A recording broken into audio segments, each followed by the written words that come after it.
हमको हम जिंदा हैं और हमारे कान उसकी ओर लगे हुए हैं, ये प्रमाणित करने के लिए आपको बोलना पड़ेगा। Praise Lord. दाऊद बोल रहा था, जब मैं कब्र में चला जाऊंगा तब तेरे लहू से मुझको क्या लाभ होगा? क्या मिट्टी तेरा धन्यवाद कर सकती है? क्या ये तेरी सच्चाई का प्रचार कर सकती है? ये जो मिट्टी है ना, जब तक इसमें जीवन है तब तक परमेश्वर ने हमको, उसने बोला मैंने तुझे इज़राइल के घराने का पहलवान नियुक्त किया है और तू मेरे मुंह की बात सुनना और मेरी प्रजा को बता देना। और इसलिए कलीसिया तो प्रकाशित वाक्य में परमेश्वर बार बार एक लाइन बोलता था, जिसके कान हुआ सुन ले। तो आप सुन रहे हो, इसका क्या प्रमाण है? आपको प्रत्युत्तर देना पड़ेगा। हम लोग जब छोटे छोटे थे, गांव जाते थे, तो दादा दादी हमको कहानी सुनाते थे, तो हर लाइन के बाद हमको क्या बोलना पड़ता था? हाँ बोलना पड़ता था। ये प्रमाण होता था कि हम सोए नहीं हैं, जो वो बता रहे हैं उसको हम। हाँ, तो आप मुझको नहीं कर पाओगे, आप किसको बताओगे? क्योंकि मैं बोलने के लिए नहीं आया। भैया बोल रहे थे कि हम लोग आरव भाई को पैसा नहीं देते। अरे जिसकी जिंदगी परमेश्वर ने अपने लहू से को देकर खरीदी है, उसके लिए मैं बोलता हूँ कि मेरा एक एक बूंद उसके लिए न्यौछावर है। मुझको पैसा नहीं चाहिए। हमारी मिनिस्ट्री ने निर्णय लिया है, हम लोग 8 भाई हैं और हमारी मिनिस्ट्री ने निर्णय लिया कि भारत के किसी भी कोने में हमको सिपाही करने जाना पड़े, हम अपने जेब का पैसा लगाएंगे। हम किसी से किराया भी नहीं देते। ये हमारा निर्णय है। क्यों? प्रभु ने इतना बनाया ना, इतना दिया ना। अरे जो बोओगे वही तो काटोगे। यदि तुम परमेश्वर के लिए कुछ बोओगे नहीं तो परमेश्वर के लिए काटोगे कैसे? इसलिए जरूरी है। तो भैया मैं सबके सामने बोल रहा हूं, आप कभी भी इस विषय के लिए मत बोलना कि आप मुझको कुछ देते नहीं हो। आपका अधिकार है, आप बड़े भाई हो और मैं प्रभु का दास हूं। आपको जब जरूरत है आप तब बोलो, आप पूरे अधिकार के साथ बोलो। सुबह प्रभु का धन्यवाद करता हूँ। बहुत लंबे समय के बाद प्रभु ने एक अवसर दिया कि मैं आप लोगों के बीच में आ सका। प्रभु का जय जानकर आपने आदर किया, मैं आपका धन्यवाद करता हूँ। सिस्टर का धन्यवाद करता हूँ कि ये अवसर जो उनका था उन्होंने मुझको दिया। मैं ये सोच के नहीं आया था कि मुझको आज यहाँ वचन प्रचार करना। मैं आपको सच्ची बात बताऊँ, मैंने भैया से पूछा भी नहीं। मैं बोला मैं आऊँगा। मैं आपको एक बात बताऊँ, प्रभु ने मुझसे एक बात कही कि बेटा वहां जाना जहां कुछ सीखने को मिले, या वहां जाना जहां तो कुछ सिखा सके।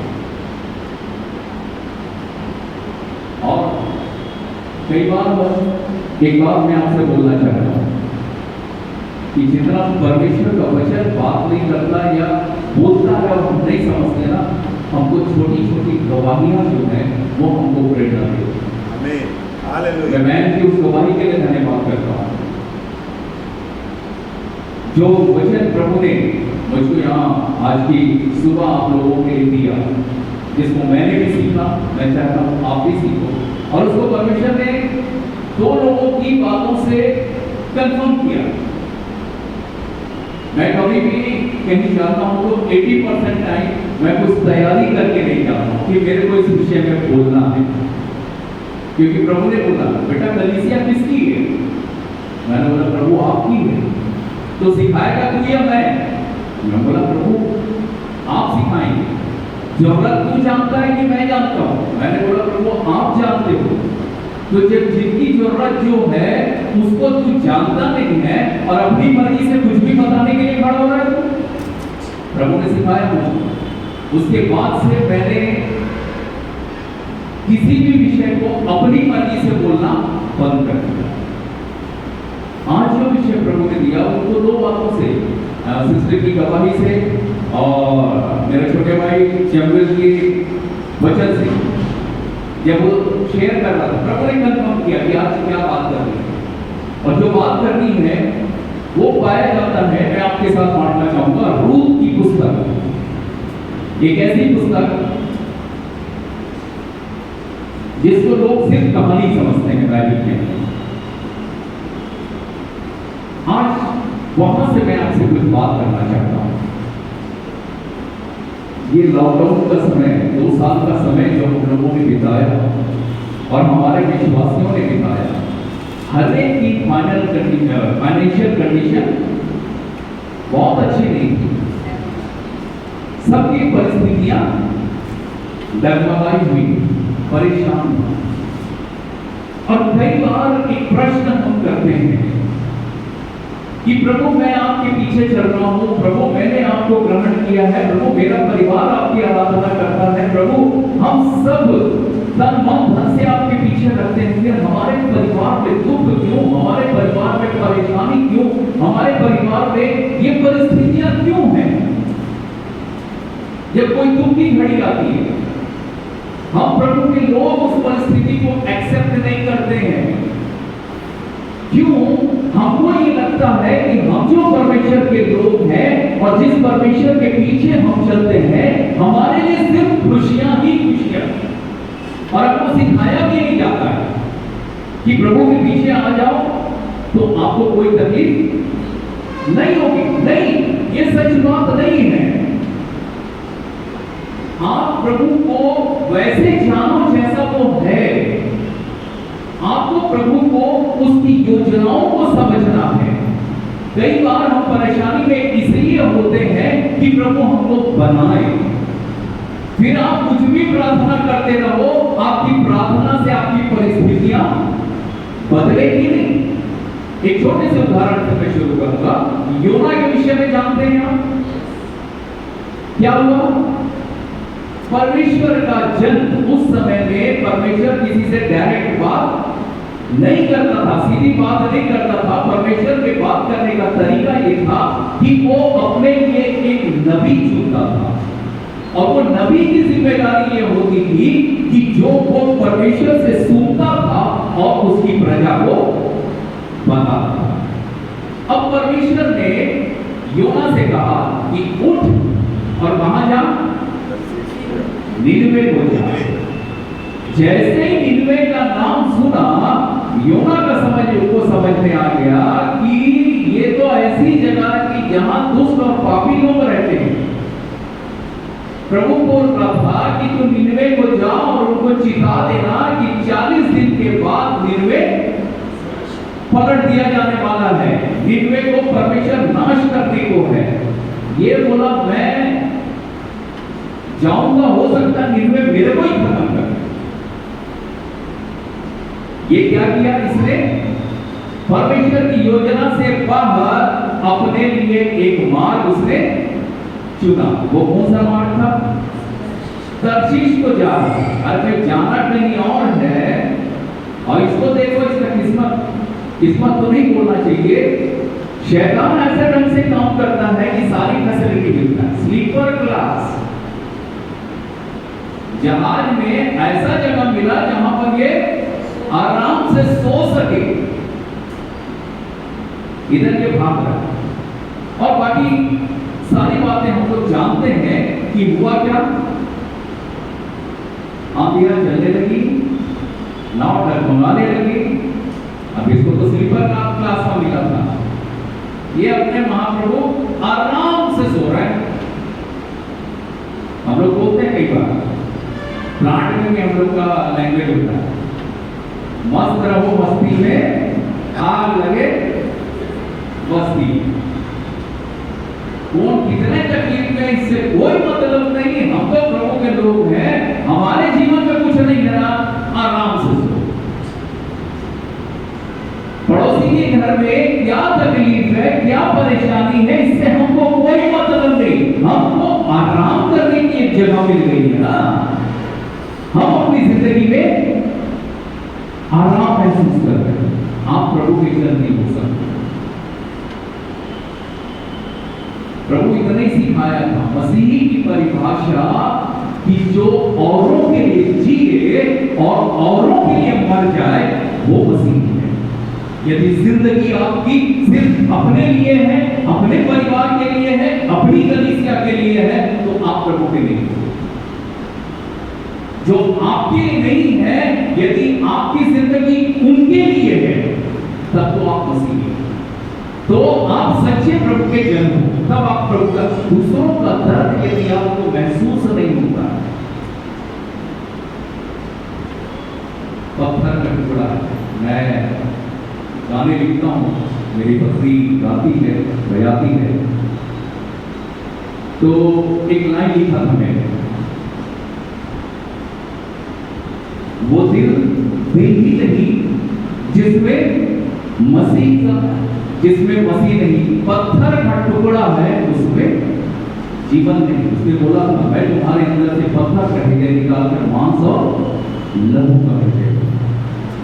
सिस्टर आज बोल रही पश्चाताप, आशीषें तो आती हैं, वो हमको दिखाई देती हैं, लेकिन एक गहरी बात उन्होंने बोली कि हमारे पापों में दशा हमको दिखाई नहीं देती, पश्चाताप नहीं। मैंने लिखा, क्यों नहीं बहते मेरे आंसू गुनाहों पे खुद के, क्यों नहीं बहते मेरे आंसू गुनाहों पे खुद के, प्रमाण ये है कि मैं मर चुका हूं और मुझ में जो मरा हुआ है उसको किसी बात का कोई एहसास नहीं होता है, जो जिंदा है उसको हर छोटी बात का एहसास होता है। चाहे वो आपके परिवार की हो, चाहे आपके पड़ोसी के परिवार की हो, चाहे आपके काम करने की जगह में हो, चाहे किसी भी जगह में हो, आप यदि उसकी तकलीफ है, आप उससे बोल नहीं सकते, कोने में खड़े होकर एक लाइन की प्रार्थना कर सकते हो, प्रभु मेरे इस भाई के साथ अच्छे रिलेशन है, प्रभु ये इसके लिए आपने लहू बहाया है, इसकी परिस्थितियों को आप बदलो। आप कुछ नहीं कर सकते, लेकिन एक लाइन की प्रार्थना कर सकते हो। और बाइबल बोलती है धर्मी जन की प्रार्थना के प्रभाव से बहुत कुछ हो सकता है। प्रभु प्रियो, प्रभु ने हमको सिर्फ यहाँ बैठने के लिए नहीं बुलाया। ये एक घंटा एक घंटे आपको प्रभु के विषय में बताया जाता है कि एक हफ्ते आप प्रभु की जिंदगी को लोगों के साथ प्रैक्टिकली जियो। आप जियो, सिर्फ ज्ञान अर्जित करने के लिए, परमेश्वर के भेदों को बताने के लिए यहां नहीं बुलाया जाता, वो सुनने के लिए नहीं बुलाया जाता। योना जब समझ में आई ना, ये अपने प्रयास से परिस्थितियों को बदलने का प्रयास कर रहे थे लोग। बोले बड़ा बड़ा भारी सामान फेंक दो, जहाज ठीक हो जाएगा। फिर उसके बाद किसी ने बोला भाई चिट्ठी डालते हैं, और चिट्ठी किसके नाम पे लिखी? योना के नाम पे लिखी। तब उससे पूछा गया भाई क्या किया बता दो, तब बताया उसने। और फिर उसके बाद क्या बोला? याद रखना प्रियो, प्रभु की चल की क्वालिटी होगी, और उस छोटी छोटी क्वालिटी को प्रभु देखता है। विषम परिस्थितियां थी, किसने क्या बोला? मुझको समुद्र में फेंक दो ताकि ये जहाज बच जाए, और अपनी जिंदगी दे के दूसरों की जिंदगी बचाने का गुण जिसके पास होता है ना, उसको प्रभु अपनी बेटों में इस्तेमाल करता है, उसको प्रभु अपने काम में इस्तेमाल करता है। Praise God. जब तक योना की परिस्थिति जो सिखाना चाहता था योना को, वो योना ने नहीं सीखा था, तब तक परिस्थिति नहीं बदली। जिस बात को योना को सिखाना चाहता था परमेश्वर, जब बात योना के जीवन में वहां पहुंची, तब परमेश्वर ने परिस्थितियों को बदल दिया। Praise God. यदि आपकी परिस्थितियां नहीं बदल रही हैं, तो प्रभु से रुक के पूछो कि प्रभु कौन सी जगह है जहां मैंने आपकी आज्ञा को नहीं माना, मैं आपकी आज्ञा से मुड़ गया हूं। कौन सी जगह है जहां मैंने आप पर विश्वास नहीं करके संसार की कंडीशंस पर विश्वास किया है?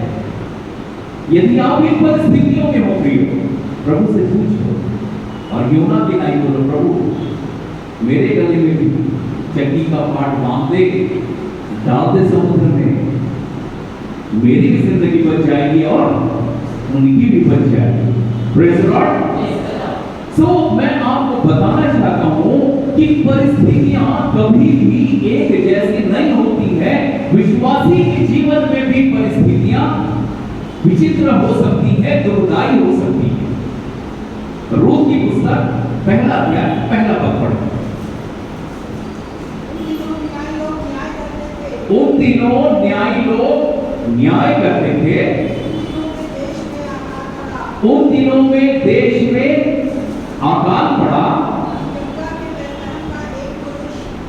तब कहां के यहूदा के बैतलहम का एक पुरुष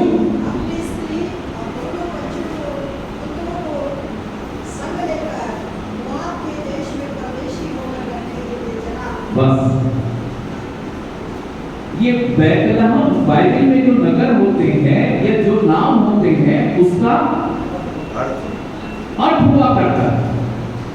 बैतलहम का क्या अर्थ है मालूम? बाइबल में रोटी का घर, रोटी के घर में बाइबल बोलती है क्या पड़ा है? अकाल, अकाल पड़ा है।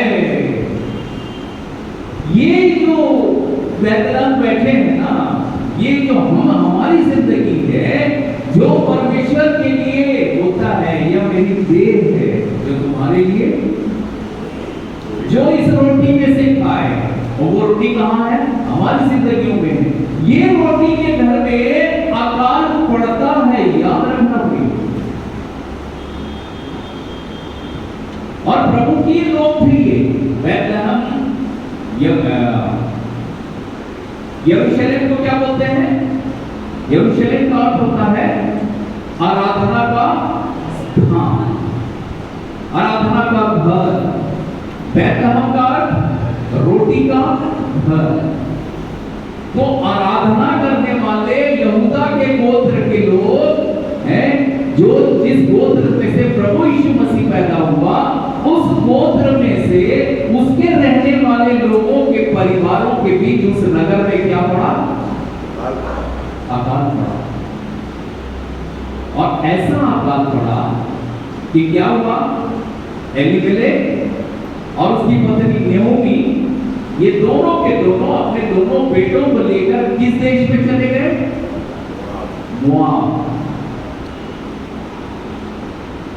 मैं आज आपको बताना चाहता हूं जो मुख्य लाइन है आज के वचन की, परमेश्वर के लिए, परमेश्वर के समय के लिए ठहरे रहना विषम परिस्थितियों। यही बात बोल रहा था, ठहरे रहना। 30,000 की नौकरी है, नहीं चाहिए, ठहरे रहना। ऊपर कुछ और अच्छा रखा, ठहरना इंपॉर्टेंट बात। मैं आपको बताता हूं, परमेश्वर ने मुझको सिखाया। ये मोआब देश, ये मोआब कहां से आया? कभी ध्यान किया?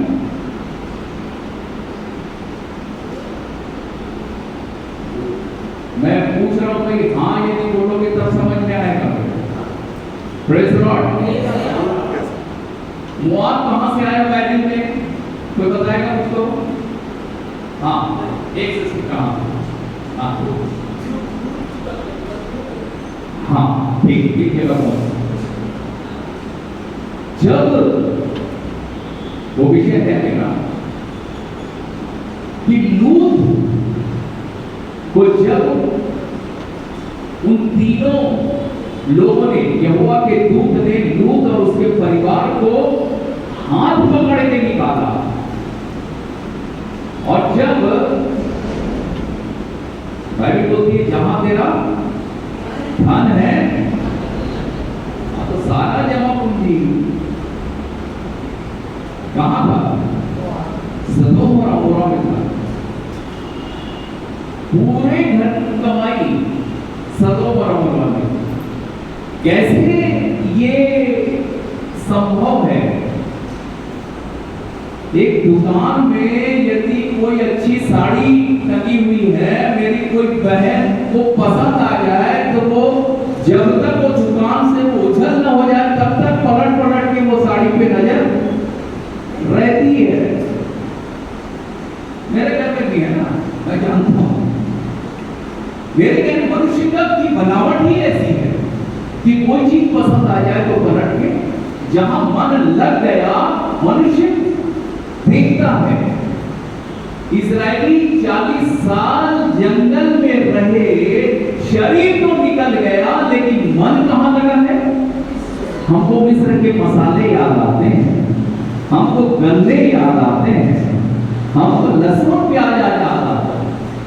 अरे मैं क्या बोलूं, जिस परमेश्वर ने तुमको वो 10 विपत्तियों से जो अद्भुत थी, टिड्डियां जो दर बांध कर चलती हैं, जिनका कोई राजा नहीं होता, वैसे लोगों को नियंत्रित करने वाला परमेश्वर, उसकी सामर्थ को देखा, वो याद नहीं है। वो 2 रुपए का लहसुन प्याज वो याद है। प्रभु सहायता करे। मन जहां लगा रहता है, हमारी दृष्टि बार बार इसीलिए लूत की पत्नी को स्मरण रखो बोलती है बाइबल। प्रभु का चरण हाथ पकड़ के उस विनाश के स्थान से, जहां आग और गंधक गिरने वाली है, जहां नगर भस्म होने वाला है, लिखा है लूत विलंब करता रहा। 19 अध्याय पढ़ेंगे उसका 3। इन लोगों ने हाथ पकड़ के लिखा, और जब रास्ते में लूत की पत्नी पलट कर देखी, और क्या हो गई? नमक का खंभा बन गई।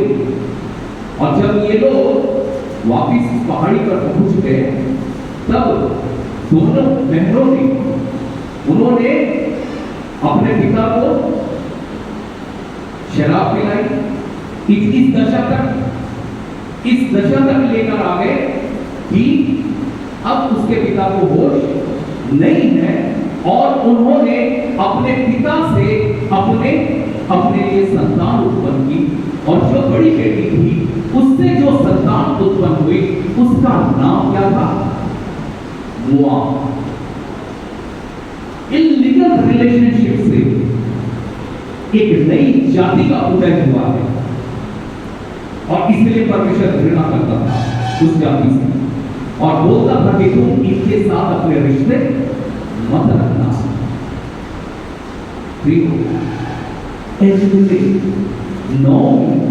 प्रभु के घर को छोड़ दिया, रोटी के घर को छोड़ दिया, और किस नगर को चले गए? वो जो प्रभु की दृष्टि में अच्छा नहीं, जो इल्लीगल है, वो प्रभु से घृणा करता है।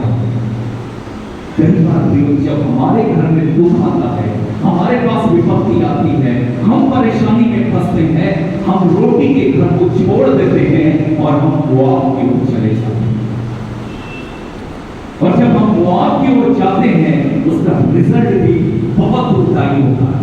शरीर के जीवन के लिए, शरीर की जिंदगी के लिए, उस अनंत काल के परमेश्वर की योजना को, उस अनंत काल के परमेश्वर को इन लोगों ने छोड़ दिया।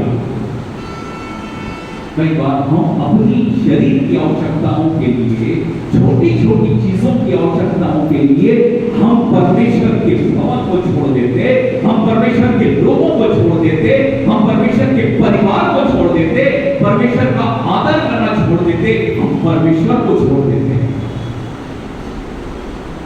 रुके रहना। जब बैतलहम में रोटी के घर में आहार पड़ेगा, रुके रहना, ठहरे रहना। बाकी और भी तो लोग थे, ये लोग ठहरे, ये लोग उस बैतलहम में आकाल की दशा में ठहरे रहे। और ये जब निकल के चले गए, ये एलिमेलेक और नाओमी का अर्थ होता है नवंबर, सुंदर।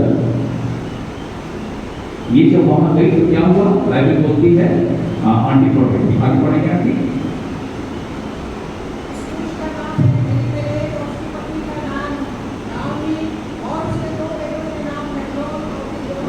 हाँ हाँ, यहूदा के बैतलहम के रहने वाले लोग। हाँ, आगे। हाँ, पहला नुकसान नओमी ने क्या उठाया? कई बार यदि परिवार में पति गलत निर्णय लेता है और पत्नी चुपचाप रहती है उसके निर्णय में ना, तो याद रखना नुकसान पत्नी को उठाना पड़ता है। ये बाइबल का नियम। ये बोल सकती थी अपने पति को, ये समझा सकती थी अपने पति को कि बाकी लोग नहीं जा रहे, जैसे वो जिंदगी जी रहे हैं प्रभु की उपस्थिति में, हम लोग भी जी लेंगे, हम लोग भी रह लेंगे। लेकिन इसने ये अपने पति के निर्णय के साथ सहमत। नुकसान किसका हुआ? और उसका पति एलीमेलेक मर गया। दूसरी गलती नओमी ने करी। हाँ, अब इसने क्या किया? दूसरी गलती। पहली गलती तो मोआब को देश को जाकर प्रभु के नगर को, रोटी के घर को छोड़कर करी।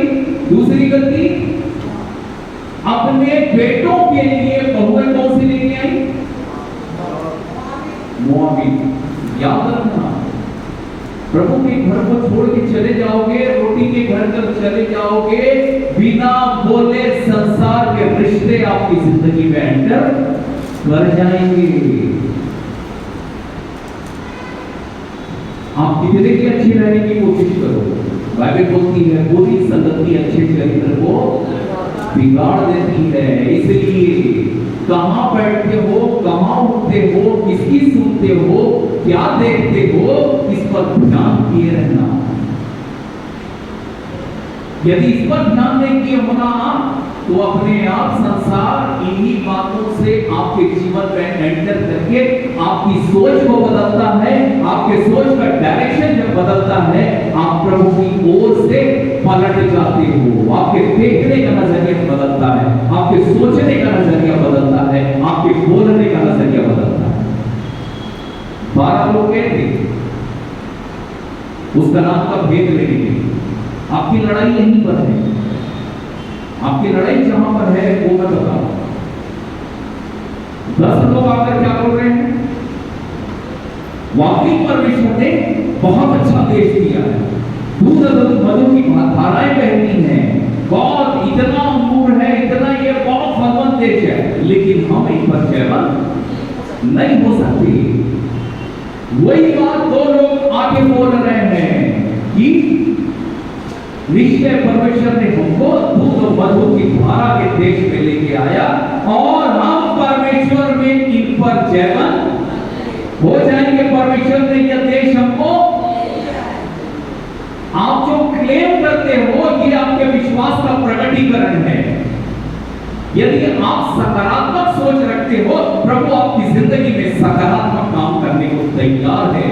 यदि आप अपनी सोच में नकारात्मक बन के जी रहे हो तो बाइबल बोलती है और परमेश्वर ने उसको उनके निकम्मे मन पर छोड़ दिया, आप छोड़ दिए जाओगे। इसलिए परमेश्वर के साथ बने रहना है। दूसरी गलती नओमी ने की कि अपने बच्चों के लिए, अपने बेटों के लिए मोआबी स्त्रियों को ब्याह किया और इसका रिजल्ट क्या हुआ? 10 साल के बाद उसके दोनों बेटे मर गए। अब नओमी के पास बचा क्या थी? जिस जिंदगी को बचाने के लिए रोटी के घर को छोड़ के चली गई थी, बचा क्या उसके पास? कुछ नहीं है। जो मनुष्य के उसके सही मायने में उसकी दौलत थे, उसका पति और उसके बेटे, वो अब उसके साथ जीवन तो बचा रह गया है लेकिन बिना अपनों के। जीवन तो बचा रह गया है लेकिन बिना परमेश्वर के। जिस जिंदगी को बचाने गई उसको खो के लौटी। लेकिन एक बहुत अच्छी बात जो हमको बल देती है, आगे बढ़िए। उसके बाद जब वो बच्चे खत्म हो गए, उसके बाद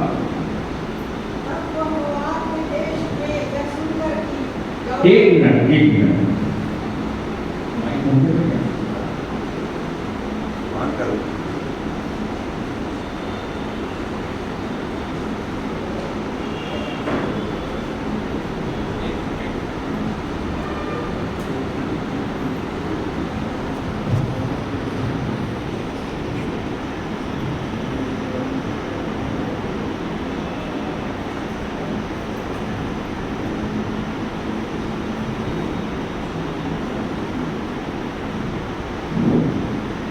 हाँ देखिए बहुत अच्छी बात है। इसीलिए मैं माइक इसलिए देने के लिए बोला कि यदि किसी के पास बाइबल नहीं है, आप नहीं बोल रहे हो, कोई बात नहीं, आप सुनो कि परमेश्वर क्या बोलता है, परमेश्वर का वचन क्या बोलता है। क्योंकि बाइबल बोलती है विश्वास सुनने से और सुनना मसीह के वचन से।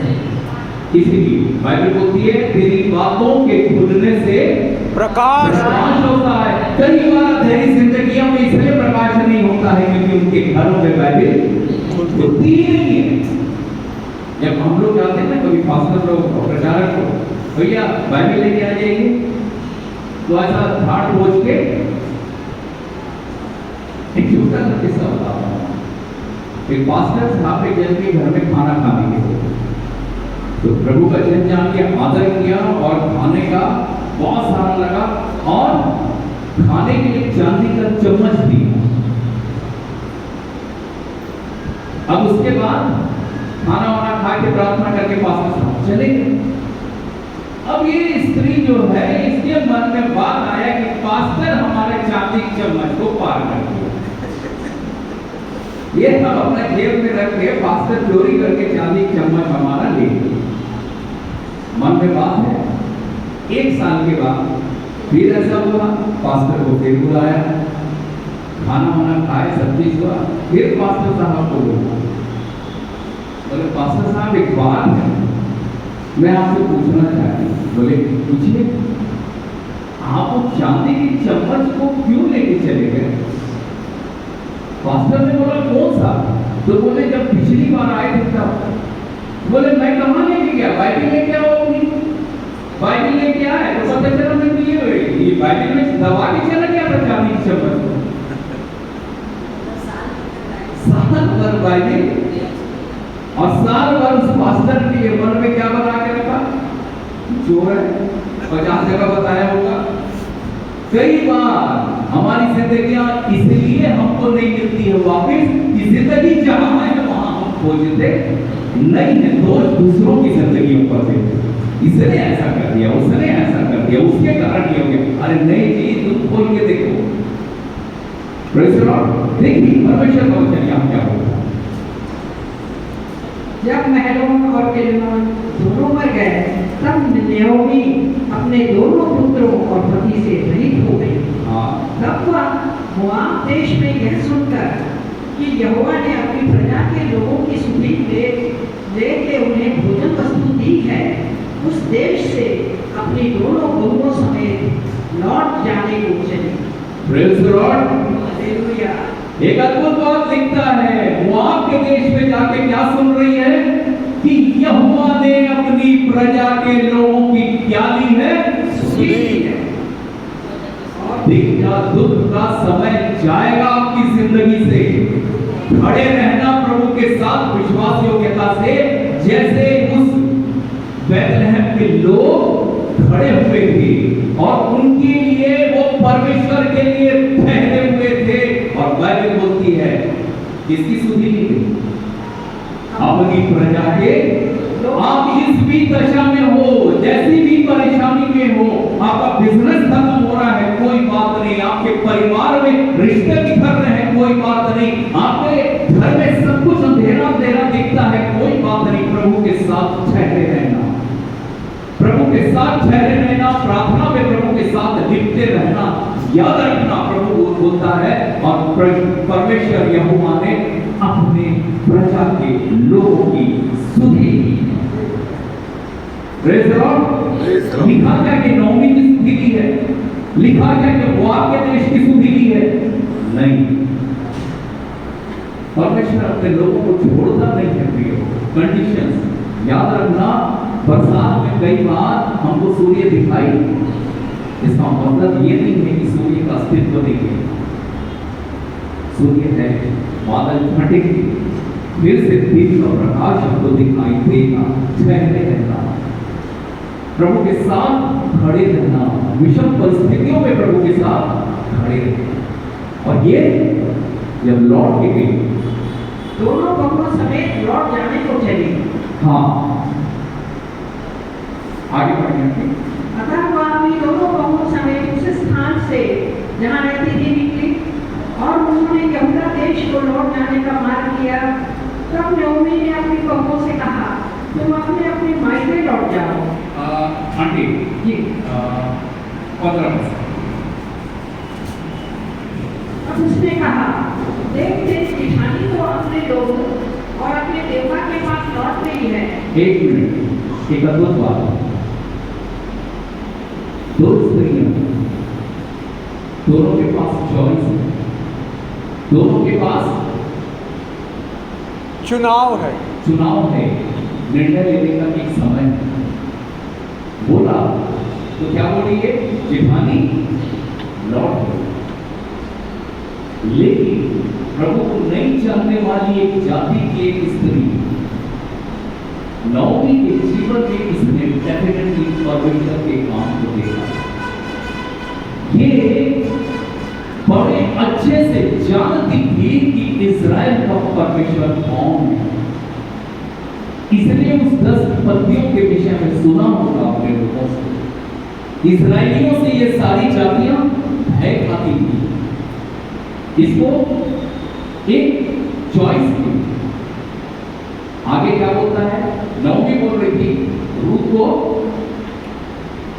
तेरी जेठानी तो अपने लोगों और अपने देवता के पास लौट गई है।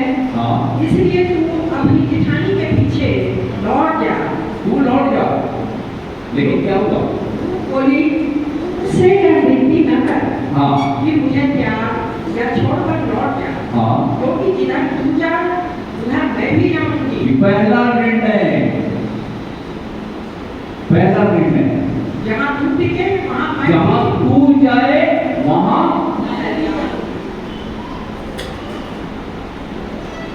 आगे देखिए, चलिए।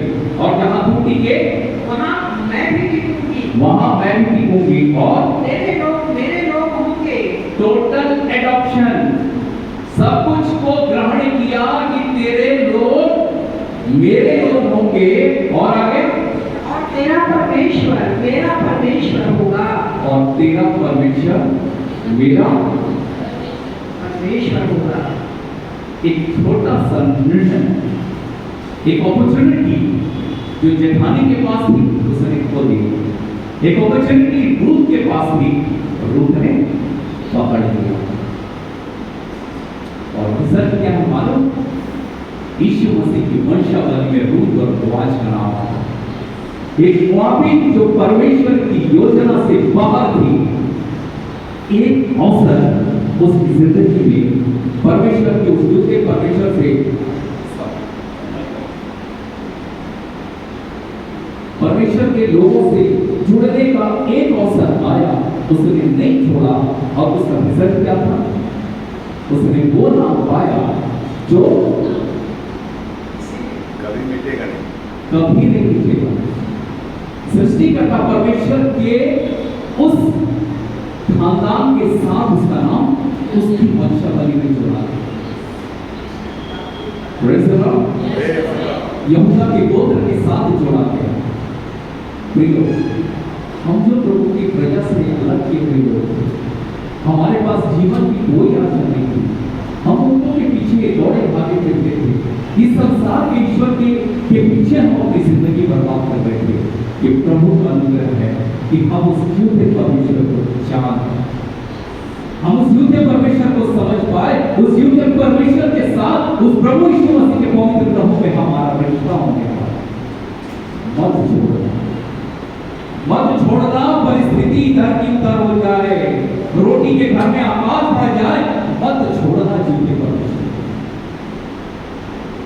परिवार में जितनी भी तकलीफ आए, परिवार के लोग छोड़कर चले जाएं, परिस्थितियां विपरीत हो जाएं, याद रखना बाइबल बोलती है और परमेश्वर ने अपने प्रजा की सुधि दी, आपकी भी सुधि देगा, क्योंकि वो परमेश्वर आज कल और युग एक साथ रखने वाला परमेश्वर कभी नहीं बदलता, कभी नहीं बदलता। अद्भुत परमेश्वर हमारे लिए क्या ही खुशी की बात है, क्या ही आनंद की बात है कि ऐसे जीवते परमेश्वर को हम जानते हैं। हम जो निकाले हुए लोग थे, ये गिनती हम इजराइल की प्रजा के पद से अलग किए हुए लोग, परमेश्वर का अनुग्रह हुआ, हम उसकी तुलना बनने वाले ठहरे रहना, विषम परिस्थितियों में ठहरे रहना। एक छोटी सी बात बता के खत्म करूंगा। जिस लूत की हम बात कर रहे थे, आशीष इब्राहिम को मिली थी, प्रतिज्ञाएं इब्राहिम को थी या लूत के साथ? इब्राहिम के साथ थी, लेकिन प्रॉस्पेरिटी किसके जीवन में बढ़ रही थी? लूत के जीवन में प्रॉस्पेरिटी बढ़ते जा रही थी, लूत बढ़ते जा रहा था, हर चीज में लूत बढ़ते जा रहा था। मैं आपसे कहना चाहता हूं, प्रभु ने जिसके संग वादे किए हैं ना, प्रभु के जन को कभी मत छोड़ो, प्रभु के जन को कभी मत छोड़ो, प्रभु के उन लोग अभिषेकों को कभी मत छोड़ो जिनके द्वारा, जिनके कहने से आपकी जीवन में आती जाती है, जो आपको प्रभु के साथ जोड़ के रखते हैं। बाइबल बोलती है, जो तू जिसको आशीष दे उस पर आशीष ठहरेगी, तू जिसको श्राप दे उस पर श्राप ठहरेगा। तुम जिसके अपराध रखो उसके रखे जाएंगे, तुम जिसकी क्षमा करो उसके क्षमा किए जाएंगे। इब्राहिम की वजहें जो परमेश्वर ने इब्राहिम के साथ बांधी थी, उसका हकदार बिना बोले लूत होता चला गया, क्योंकि उसने इब्राहिम को पकड़ के रखा था। लेकिन जब चरवाहों के बीच में लड़ाई हुई, क्या हुआ? इब्राहिम ने बोला कि भाई तू देख ले, तू उत्तर जाएगा तो मैं दक्षिण जाऊंगा, तू चुन ले। इसके पास चॉइस थी, ये बोल सकता था सारी आशीषें तो तेरे कारण है इब्राहिम, तुझको छोड़ के कहां जाऊं। इसने अपने चरवाहों के लिए, उन धन संपत्ति के लिए जो इब्राहिम के कारण मिली थी, इसने इब्राहिम को छोड़ दिया, उस स्रोत को छोड़ दिया, उस जड़ को छोड़ दिया जहां से आशीषें जुड़ी हुई थी। और कौन सी जगह देखा? सींची गर्दन की सब सींची हुई तराई, और लिखा है, और सदोम के लोग तो यहोवा के लिए दुष्ट और पापी थे। हम अपने बच्चों के लिए कई बार उन जगहों को चुनते हैं जहां के लोग यहोवा के लिए दुष्ट और पापी होते हैं। हम उनकी नौकरी के लिए, उनके पैसों के लिए और उनके लिए हम उन स्थानों में से दबाव लगाने की कोशिश करते हैं जहां के लोग यहोवा के लिए दुष्ट और पापी होते हैं। क्या हुआ? पूरा धन संपत्ति वैभव लेके चला लूत और लौटा क्या? ठहरे रहना, प्रभु के साथ ठहरे रहना, प्रभु के रिश्ते को बनाए रखना, प्रभु के लोगों के साथ अपने रिश्ते को बनाए रखना, उन वाचाओं और प्रतिज्ञाओं के भागी होना है तो प्रभु यीशु मसीह के साथ अपने रिश्ते को बनाए रखना, उसके लहू के साथ अपने रिश्ते को बनाए रखना, उसके लहू की छाप को अपने विचारों में लिए चलना। और बाइबल बोलती है, तुम्हारी बुद्धि नए हो जाने से तुम्हारा चाल चलती बदलना चाहिए। प्रभु सहायता करें। आज की सुबह मैं आपसे कहता हूं, परिस्थितियां विषम हो सकती है। बहुत सारे लोग, कोई बताएगा कि यीशु के 12 चेलों में से यहूदा को छोड़ दिया, कोई साधारण मौत मारा गया? यीशु ने बोला, उन्होंने मुझको सताया, तुमको भी सताएंगे, मुझको ग्रहण नहीं किया, तुमको भी ग्रहण नहीं करेंगे। प्रियो, प्रभु यीशु मसीह आपके जीवन में खुशी देगा, लेकिन ये नहीं कि आपके तरीके से देगा। एक व्यक्ति, बहुत सारे लोग यीशु में प्रॉस्पेरिटी को, अपनी बढ़ती को, अपने आनंद को, अपनी खुशी को बोलते हैं। एक व्यक्ति बोलता है मैं यीशु के साथ दुखों में सहभागी होने के मर्म को जानना चाहता हूँ कि किसी भी रीति से मैं बड़े हुओं के पद तक पहुंचूं ताकि उसको और उसके मृत्युंजय की सामर्थ को जानूं। आपको अपना विचार बदलना होगा। यदि आपको कुछ चाहिए ना तो यीशु के दुखों में सहभागी होने का भाव चुनो। यीशु में सिर्फ आनंदित होने का भाव मत चुनो। परमेश्वर के भवन में भी रोटी की कमी होती है, बैतलहम में रोटी की कमी हुई, आपके जीवन में भी होती। लेकिन यदि स्रोत को पकड़ा रहा ना, उस जीवन जल के स्रोत को पकड़ा रहा ना, बोला था सार्थक की विधवा क्या बोली थी? स्टेटमेंट क्या था? एक मुट्ठी आटा है और थोड़ा सा तेल है, मैं और बेटा, मेरा बेटा खाएंगे और क्या हो जाएंगे? मृत्यु खड़ी है द्वार पे।